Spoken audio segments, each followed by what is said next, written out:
Gillette World Sport gets underway today in Northern Ireland to take a look at how riders and organizers prepare the track for the fastest show on skates.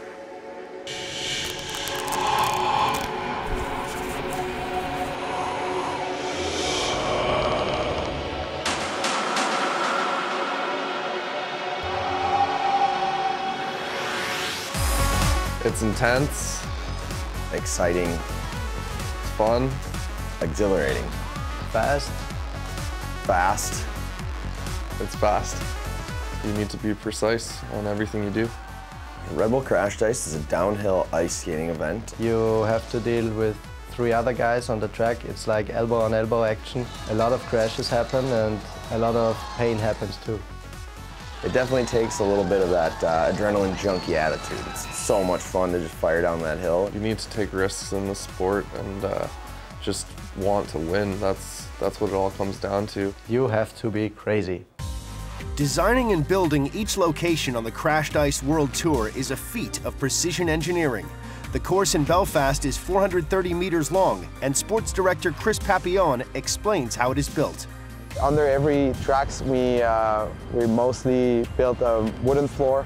Then we unrolled a chilling system. The chilling system is chilling mats connected to a chiller, and then this chiller will get down to minus 15 degrees. And on top, we will spray water, and this liquid will make the water freeze. It takes about 3 weeks to build the whole track and get the ice ready to skate like we have right now. The attention to detail in the track design is mirrored by the riders' tactics and technique when racing. The start's huge in this sport. If you can get out of the gate first and get away from everybody, it keeps you away from all the other mayhem. To go into the corners, it's really important to look where I want to go to. For me, I don't really speed check. I just want to go full speed all the time. Usually in hockey skating, you use your feet to kind of pivot, but when you're racing with this, it's more like skiing. So you use your hips and your body to point yourself in the right direction. You always have a game plan and tactic, but things happen, it's racing, so you just need to be able to adapt to whatever's happening in your race. What I do is just think about where I'm most confident on the track and where I have my best strengths, and then I'll try and pass someone there.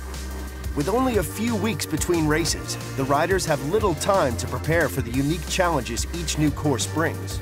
I always visualize the track and always memorize it. If you know where everything is, then you're not going to be surprised by anything. You have to adjust very fast. Each race brings new features for us, and that's part of the thing that we love. There's wall rides, there's tabletops, jumps, bumps, hairpin turns, Dutch mountains. Everything's possible in the sport, and they've built it all. In Belfast, that meant one of the fastest tracks ever built. Directly from the start, we're gliding down the stairs, and afterward we're jumping over the Parliament Bridge, which is a floater step-up bridge. Some of the guys will try to shoot it the whole way. Some others will stay super low and just get their speed to attack the next obstacles, which will be the Dutch mountains. And those Dutch mountains, you want to check speed before, just to regulate your speed before you jump into them. So there's different strategies from different riders. Some will absorb them, some will jump, and some will try to shoot the whole thing. The waves are a new feature here. There's 3 different lines. If you're following one guy, you don't want to get the same line as him. So maybe you're jumping into a second line. So you need to train all the different lines to make sure you're prepared for that during the race.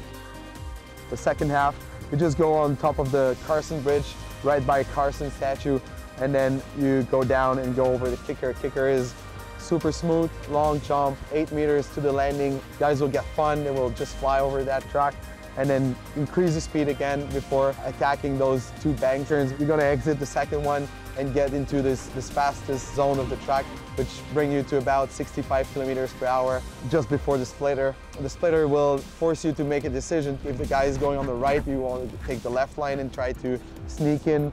Wall ride is a massive quarter pipe, and we're doing a U-turn on it, and then afterward you got a little sprint to the finish line.